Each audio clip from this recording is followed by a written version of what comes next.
From Scotland. Okay, I can see that one hand up. You come now, please, very quickly. And someone from the southeast? Okay, it was you, I think, on the end of the row there. Yes, you, who is just standing upright.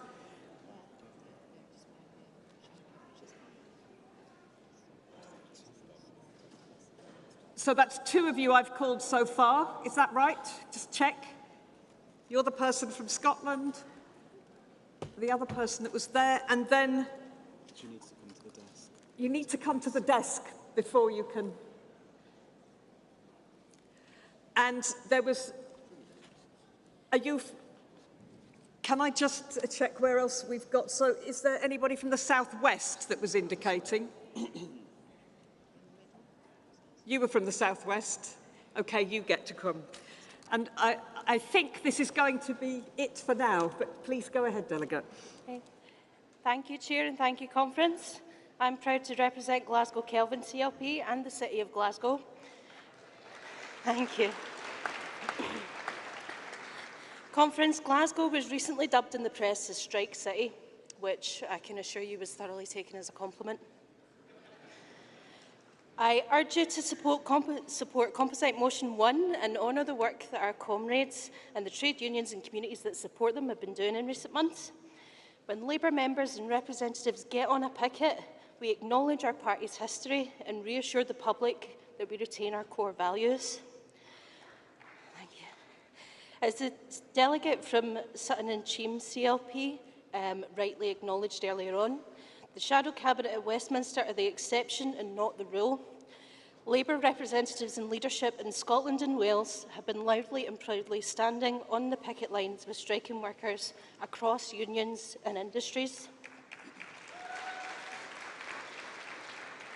It's my great pleasure to support the motion that was moved by Unite and CWU, though I would have enjoyed the opportunity to take part in the compositing last night. Glasgow Kelvin CLP submitted a motion regarding strike action that was remitted by the CAC on the basis that it referenced Shadow Cabinet attendance on pickets, and this should be considered, quote, an organisational matter, unquote. The only reference to organisation that I want to hear from our most senior elected representatives is organising to help workers and their unions win. Victory to all striking workers. Thank you.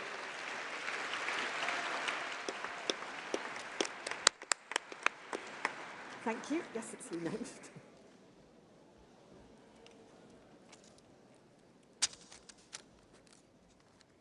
Hi, Conference. I'm Marie Tidball, Community Union Delegate. Conference, when I was last on this stage in Liverpool 4 years ago, I had my 6-week-old baby in a sling. Now my little girl is at school, and I'm standing here as the Labour parliamentary candidate for Penistone and Stocksbridge.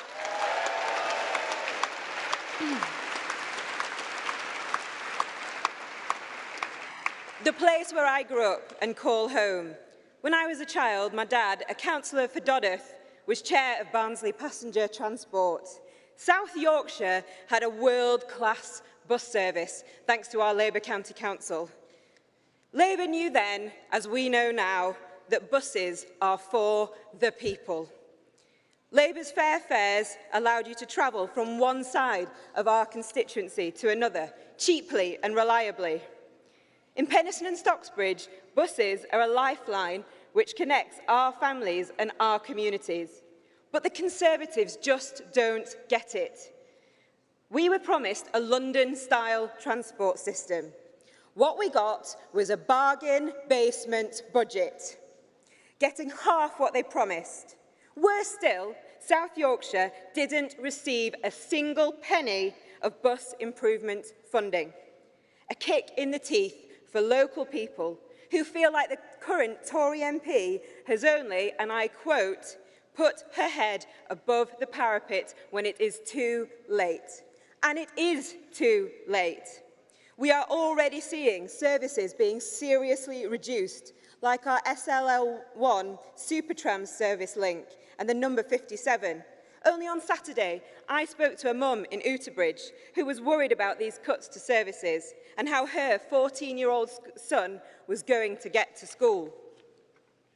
Labour will put people back in control of our buses and at the centre of our bus services, making them greener, fairer and more reliable, so that young and old in our rural areas, our towns and villages across Penistone and Stocksbridge are not isolated, so that children can get to school, so that our shift workers can do the jobs we rely on them to do for fair fares and safely.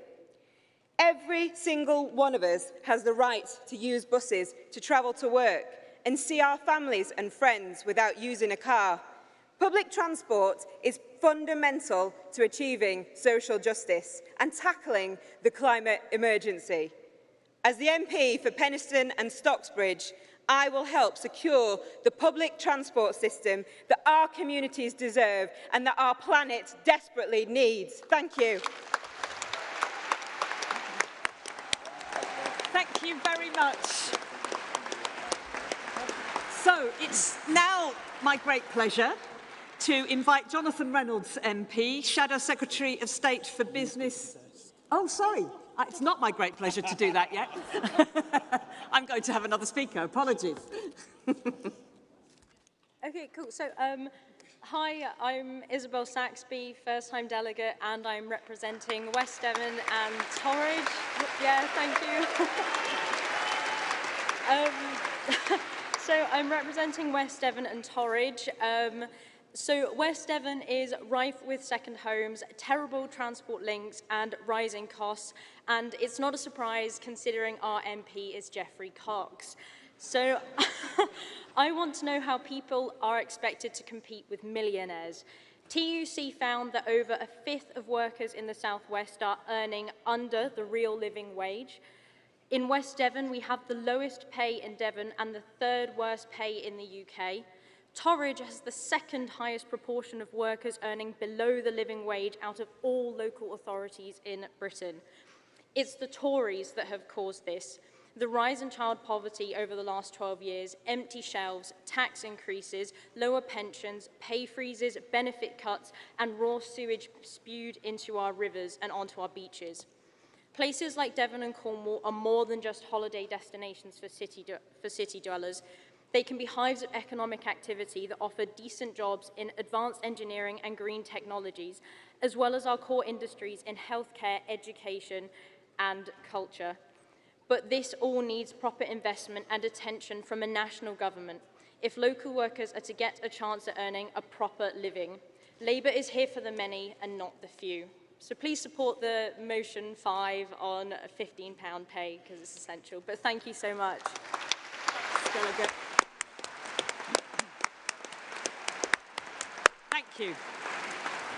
It now really is my great pleasure to invite Jonathan Reynolds MP, Shadow Secretary of State for Business and Industrial Strategy. Thank you, John.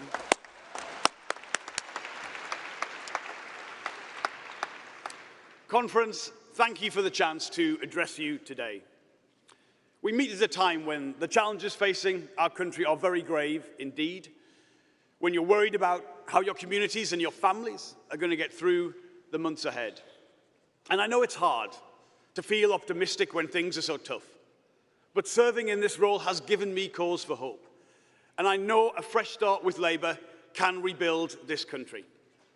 I'm thinking of the steel workers I met in Port Talbot who are ready to make the green steel customers want. The automotive workers in my hometown of Sunderland who have the skills to make the electric cars we need. The scientists I met at Imperial College who have the ideas to solve some of our greatest challenges. We've got some brilliant people in this country. But what we don't have is a government committed to a domestic steel sector or to building the battery factories we need. We don't have a government who values the collaboration of scientists across Europe. We simply don't have a government that's on people's side. And that is what we must change. There was a time when the Tories believed they were the party of business. Now, they're just in the business of parties.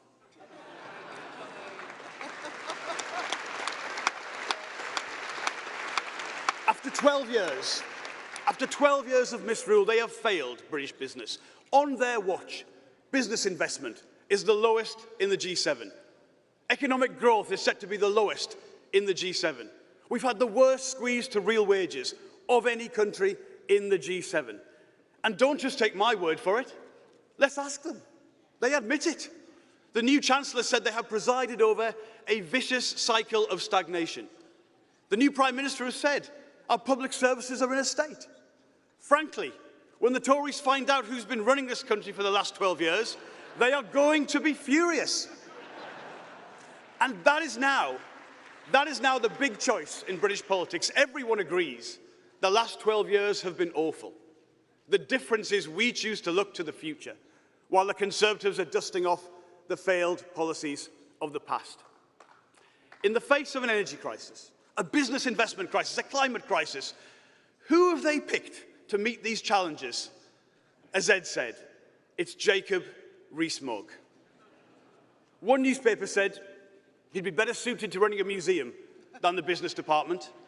Frankly, conference, museums are far too important for that.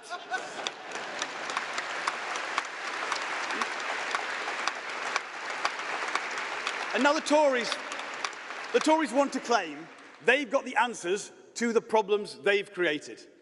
And it's higher bankers' bonuses, it's cuts to corporation tax, deregulation, picking fights in divisive politics. And it won't work. George Osborne's cuts to corporation tax didn't increase business investment. And we all know what deregulation is code for. Cuts to working people's rights. Cuts to environmental standards so more sewage ends up in the rivers. A race to the bottom, which good businesses and working people never win. Now, I agree with the Tories on one thing. The last 12 years have been a disaster. But while they want to double down on their mistakes, we've got a real plan to make it better. Conference, I'm pleased to announce today that we are launching Labour's industrial strategy. And it's a real industrial strategy, with ambition and the means to achieve it. Our industrial strategy will deliver clean power by 2030, taking the action needed on the climate emergency and keeping good jobs in Britain for decades to come. We'll harness data for the public good, ensuring it isn't just held by corporate gatekeepers, but used to benefit us all. And we'll bolster our national resilience, ensuring our supply chains and working people are never again left so exposed to global shocks. And finally, we'll value the care sector for what it is, an essential part of our economy, ending the job insecurity too often associated with this vital work. We've got the policies to make it happen. Fair pay agreements will be to the next Labour government what the national minimum wage was to the last one. And Conference, I pledge to you now, there will never, ever be a scandal like P&O Ferries under a Labour government.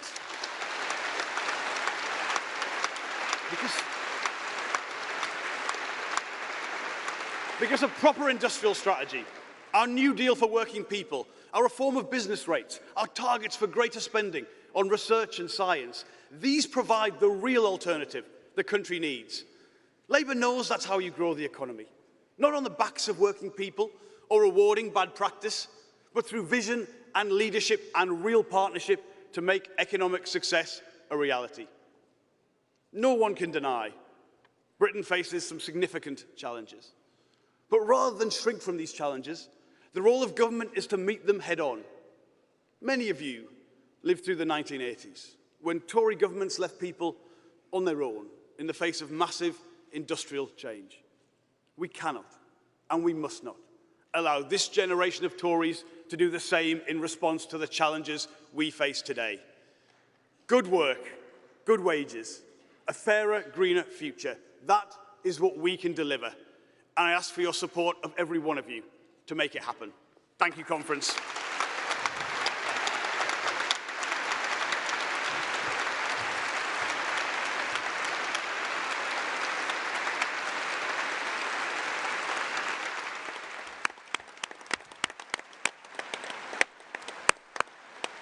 Thank you very much, Jonathan.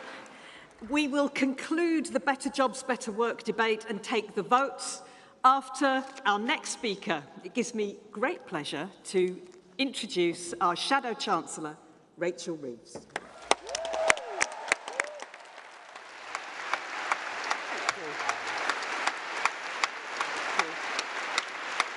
Thank you. Thank you, Conference. It is a privilege to stand here as your Shadow Chancellor under Keir Starmer's leadership.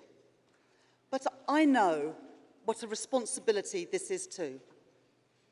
We are facing a national emergency. Energy prices up. The cost of the weekly food shop up. People's wages not keeping up. On Friday, the Chancellor had an opportunity to set out a serious response to the cost of living crisis, and he failed. What did we get instead? A tax cut for the wealthiest 1%, increased bankers' bonuses, and more than £50 billion piled onto the national debt every single year. They didn't just break their own fiscal rules for the 10th time in 12 years. In one go, they borrowed more than in any single budget since 1972. With inflation already high and interest rates already rising, the message from financial markets was clear on Friday. And that means higher prices as the costs of imports rise. The cost of government borrowing is up. That means more taxpayers' money will go into paying the interest on our government debt. And in turn, that means the cost of borrowing for working people will now go up too, with higher mortgage repayments for families. And all for what? Not to invest in the industries of the future, not for our NHS, and not for our schools, but for tax cuts for the wealthiest. A return to trickle-down economics, an idea that has been tried, has been tested, and has failed.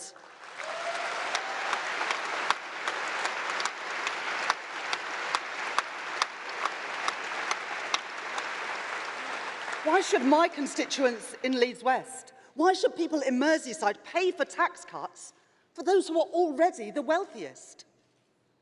It's not what anyone voted for. It's putting our economy in danger, and Conference Labour will fight it every step of the way.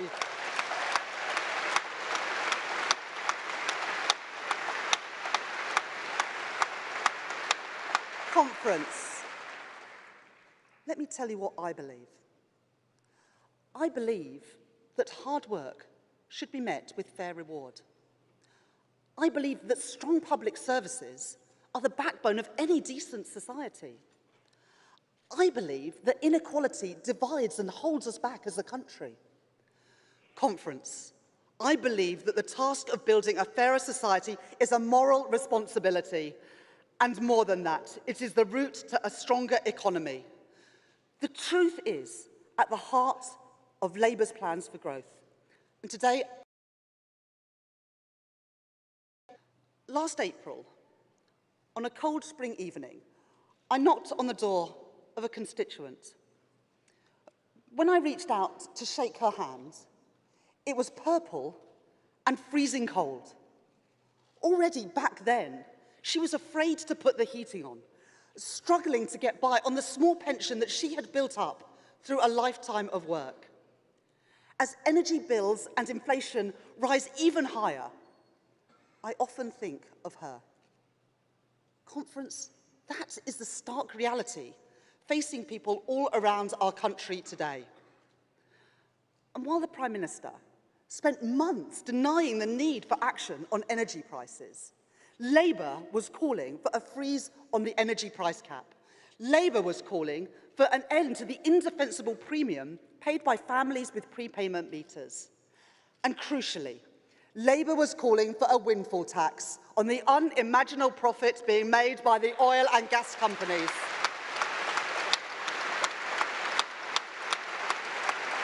Because a proper windfall tax would mean that working people didn't have to foot the bill.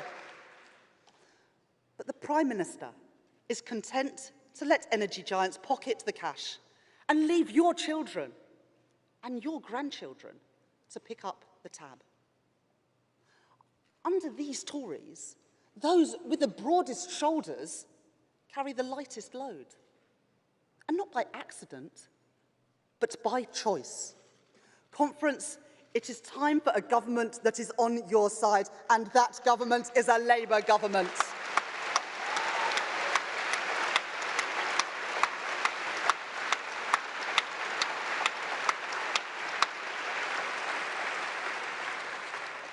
The effects of Putin's war have reverberated around the world, and we will not waver in our support for Ukraine.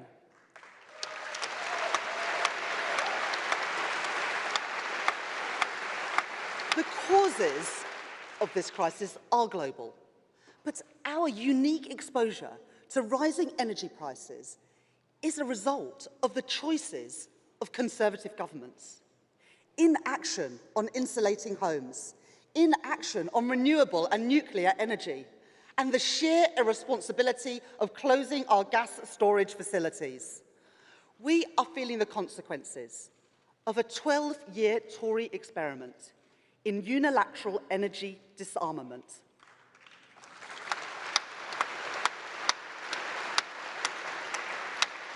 And what's their answer? Lifting the ban on fracking. Conference.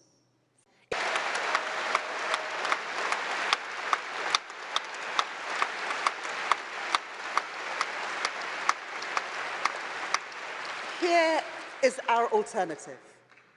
Our Green Prosperity Plan, to provide the only sustainable solution to the energy crisis, to free ourselves from dependence on Russia, to invest in solar, in wind, in tidal, in hydrogen and in nuclear power, and to pass on to our children a fairer and a greener country. This is a moral responsibility, and it's an economic necessity. On climate change, the costs of inaction today will mean far greater costs tomorrow. I refuse to leave our children to pick up the pieces of our failure. Conference, I will be a responsible Chancellor. I will be Britain's first Green Chancellor.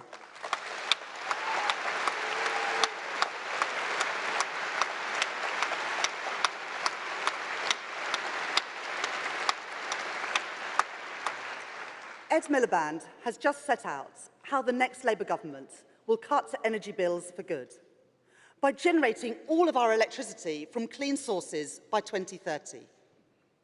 But our Green Prosperity Plan is about something else too. It is about economic growth, because British businesses are falling behind in the global race for new industries, and that matters.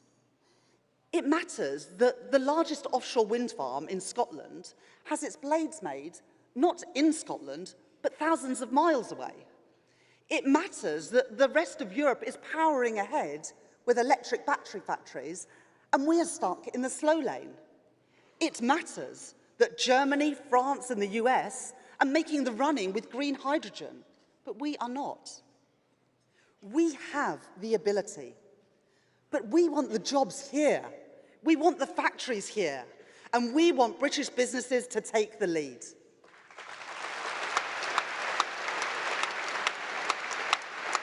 Here is the deal. The next Labour government will create a national wealth fund so that when we invest in new industries, in partnership with business, the British people will own a share of that wealth, and the taxpayer will get a return on that investment. Wealth flowing from jobs in electric battery factories, in the West Midlands, the North East, the North West, and the South West. Offshore wind driving investment in our ports, from the Humber to Southampton, East Anglia to Belfast. Clean steel, with jobs in Rotherham, Sheffield, Port Talbot, and carbon capture in our industrial heartlands. in Grangemouth and in South Wales, in Humber and in Teesside, and here in Merseyside too.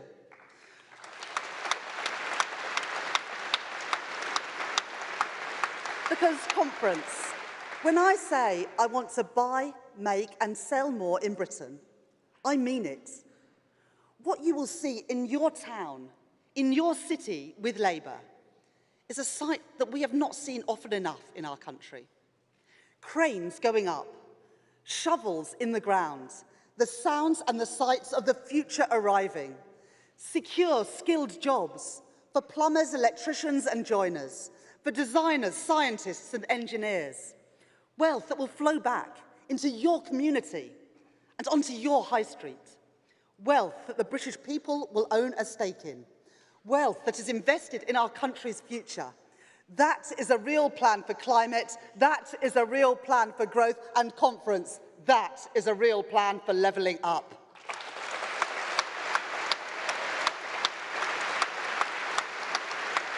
A zero-carbon economy, made right here, made in Britain. It is time for a government that is on your side, and that government is a Labour government.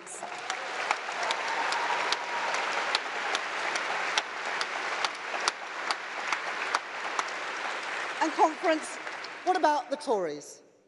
6 different plans for growth in 12 years, each announced with great fanfare, each making no difference. A library of failure. Conference, they've had 12 years. Have they got growth up? No. Have they got inflation down? No. Have they got child poverty down? No. Have they got the NHS even got the debt and the deficit down? No. Conference, it's 12 years of failure.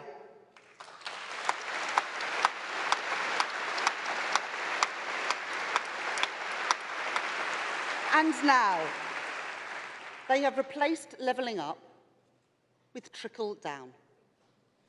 An economic philosophy inadequate to a modern world, and a moral philosophy inadequate to a decent society.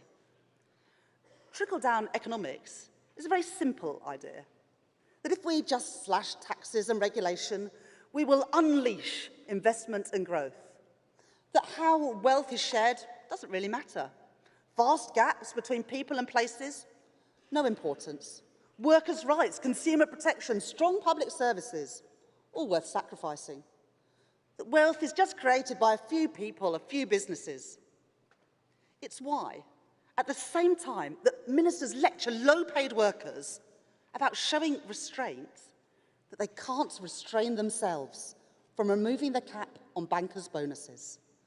I dare any Tory MP to tell a nurse or a care worker to their face that what our country needs right now is bigger bonuses for bankers.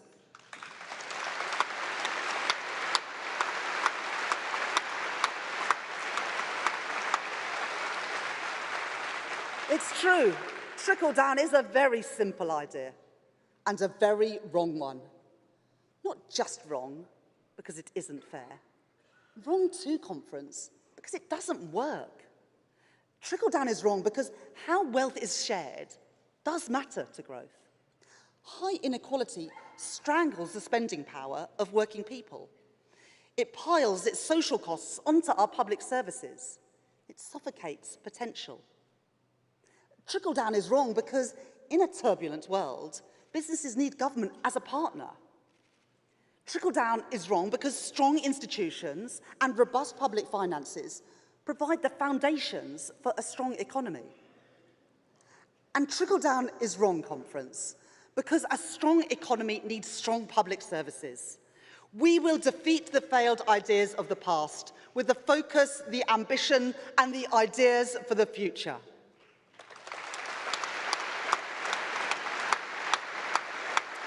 Conference, here's the truth. Wealth doesn't trickle from the top down.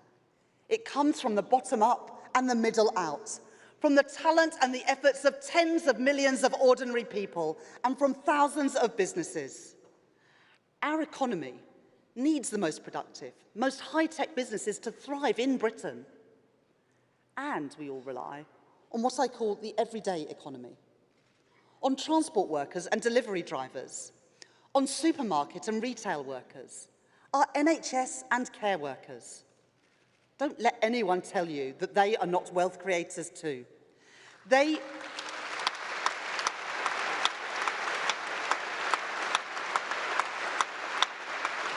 are key to our security as a society.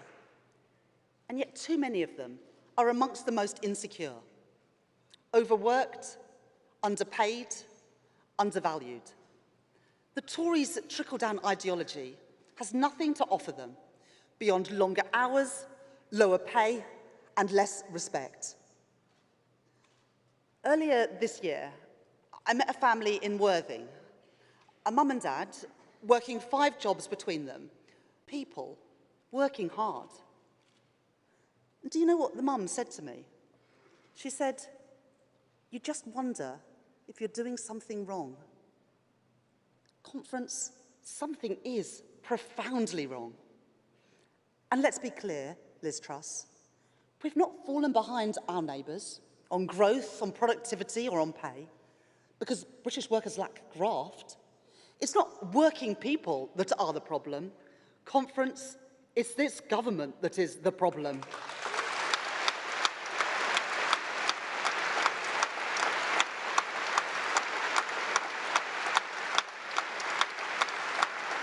I'll tell you what a growing economy needs. Rising wages so that money flows back into vibrant high streets. Parents with the time to thrive at work and spend time with their children. Families with enough savings to weather a storm. And people feeling the confidence to take risks, to change career, to learn new skills or start a business. So, with Labour, there'll be no bonfire of workers' rights, as the Tories intend.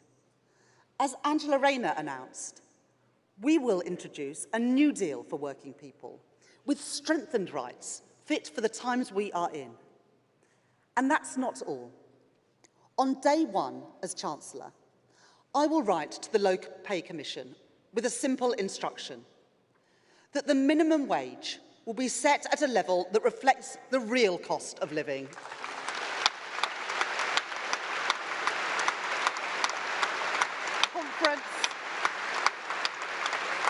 The last Labour government delivered Britain's first ever national minimum wage. The next Labour government will introduce a genuine living wage.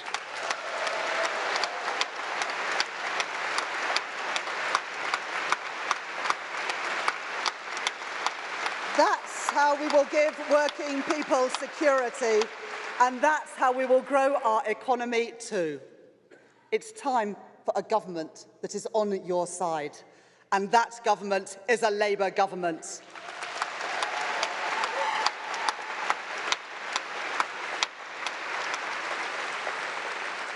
Here's another thing about growing a 21st century economy. It's no longer enough, if it ever was, for government to simply get out of the way.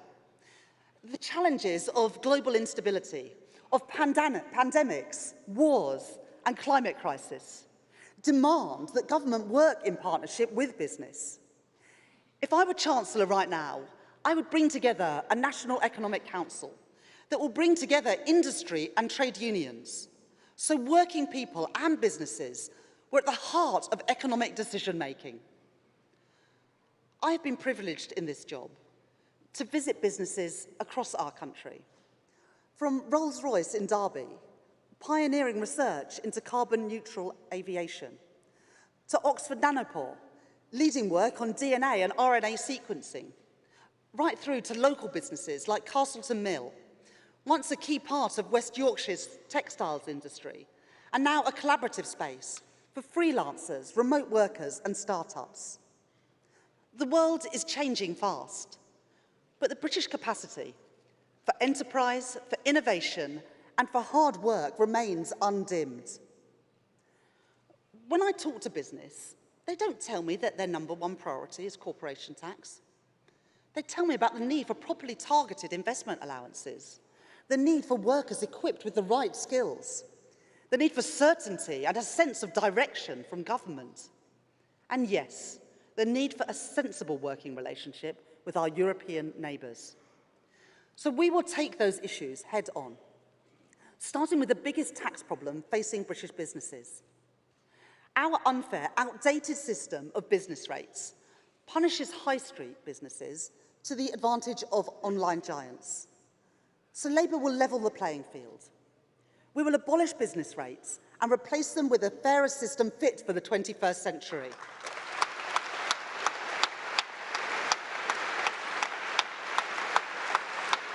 That new system will mean that businesses would get revaluation discounts straight away, rather than waiting for years for their money back. And here's more. Today, Jonathan Reynolds launched our modern industrial strategy that recognises the importance of businesses at the high-tech frontier and of our everyday economy. It sets out a mission to make our economy more secure. We will use all powers at government disposal to buy, make and sell more here in Britain. We will make Britain the best place to start and grow a business, guided by the work of our Startup Review, headed by Lord Jim O'Neill. And we will give our nations and regions, mayors and local leaders right across Britain, the tools to shape their own future. In Labour-run Wales under Mark Drakeford, in our city regions and all around the country, we are seeing the difference that Labour can make in power. And Steve Rotherham, thank you for the leadership that you show here in Merseyside.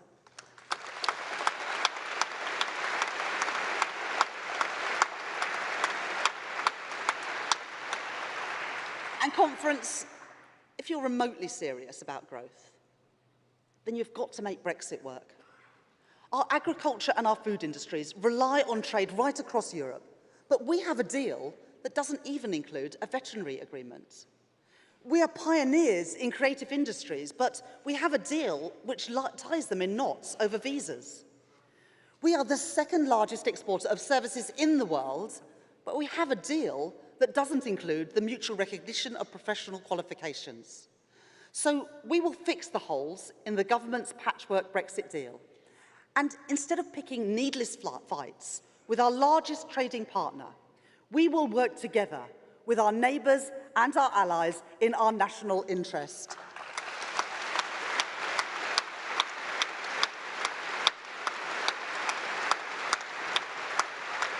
That is Labour's approach, proudly pro-worker and proudly pro-business, supporting innovation, sharing opportunity, reviving our high streets. Conference, it is time for a government that is on your side, and that government is a Labour government.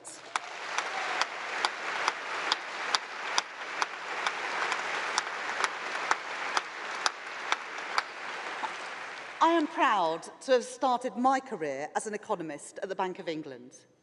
Its operational independence is an enduring contribution by the last Labour government to Britain's financial stability. Growth and social justice must be built on firm foundations. Yet this government has undermined the bank's independence, sacked the respected permanent secretary to the Treasury, and gagged the Office for Budget Responsibility. The Chancellor and Prime Minister, meanwhile, resemble two desperate gamblers in a casino, chasing a losing run. But here's the thing. They're not gambling with their money. They're gambling with yours. They've lost credibility. They're losing confidence. They're out of control.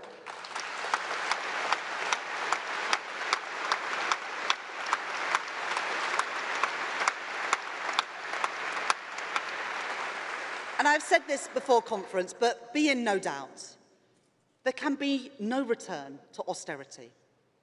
It has left our country poorer, our public services at breaking point, and our public finances in tatters. I make this promise to you.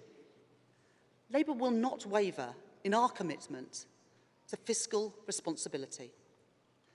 That is why I set out the fiscal rules for the next Labour government a year ago. Every policy that Labour announces and every line in our manifesto will be carefully costed and fully funded. Last year, I told this conference that I was more than happy to take on the Tories when it came to economic competence, because I know we can win.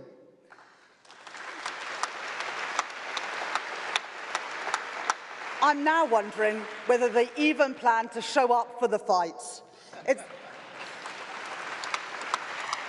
It's becoming clearer by the day. Labour is the party of economic responsibility and the party of social justice. Conference, it's time for a government that is on your side, and that government is a Labour government.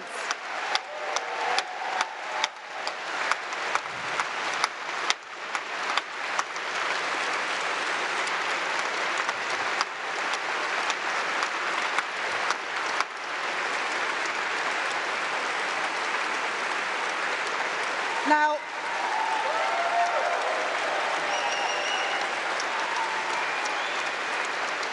we need a growing economy. We need a growing economy to pay for modern, sustainable public services. But a growing economy needs strong public services too. This is personal to me. My mum and dad were primary school teachers. I'm really proud of that. My sister Ellie and I used to play for hours in my dad's classroom while he worked late into the evening, because he wanted the kids that he taught to have the very best start in life. And this was all in the face of Conservative governments hostile to the very idea of public service. I went to school under those governments. I remember what it was like. This is why I joined this party, and it is why I am here today. Strong public services are the foundation of a strong society. And Conference, we owe everything to those who work in our National Health Service.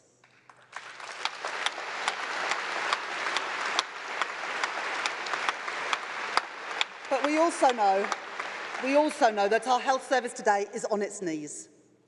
It is a social priority, and it is an economic priority. In the last 3 years, 500,000 people have left the labour market. More than half of those due to long-term illness. So, as Keir Starmer set out a year ago, we will guarantee access to mental health treatment within a month to anyone who needs it.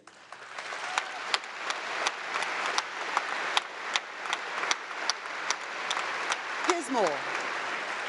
We need strong, sustainable public finances alongside strong, sustainable public services.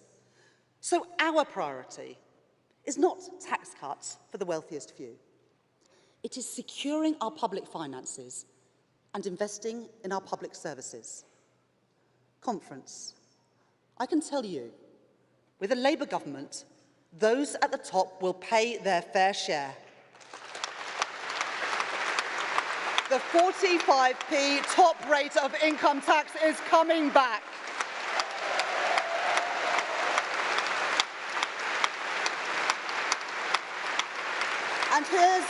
And here's what we'll do with that money.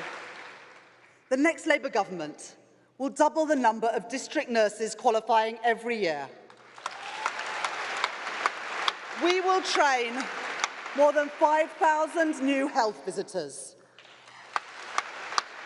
We will create an additional 10,000 nursing and midwife places every year. More than that, we will implement the biggest expansion of medical school.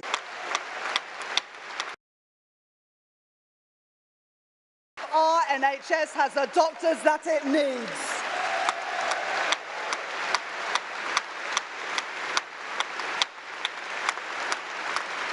It will fall to us to fix the damage that the Tories have done. We have done it before, and Conference, we will do it again. Know that these are Labour's priorities. Strong public services to support people and grow our economy. A greener, fairer Britain, with jobs for people in Britain. Industries owned by the people of Britain. Profits shared with the people of Britain. Pro-business and pro-worker for a stronger economy, where you do well. Because when you do well, Britain does well. Hope and opportunity, whoever you are, wherever you live. That is Labour's vision for Britain. That is what we are fighting for. Let me tell you, it's time for a government that is on your side. That government is a Labour government, and be in no doubt, Conference, that government is on its way. Thank you.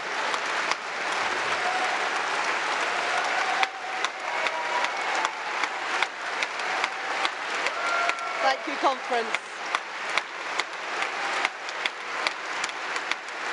Thank you, Conference.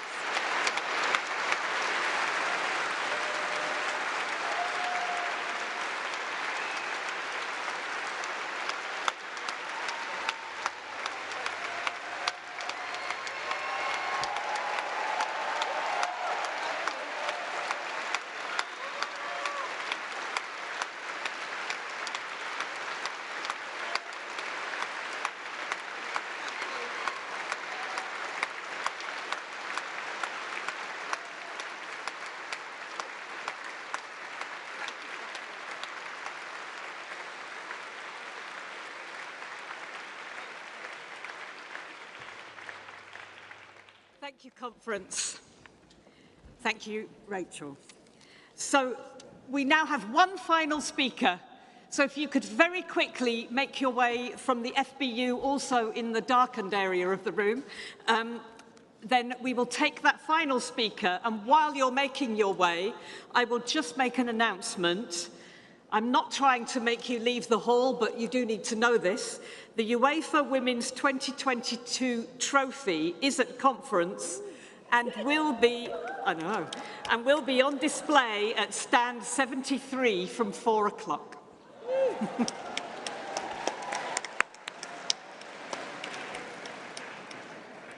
Is the speaker from the FBU on their way?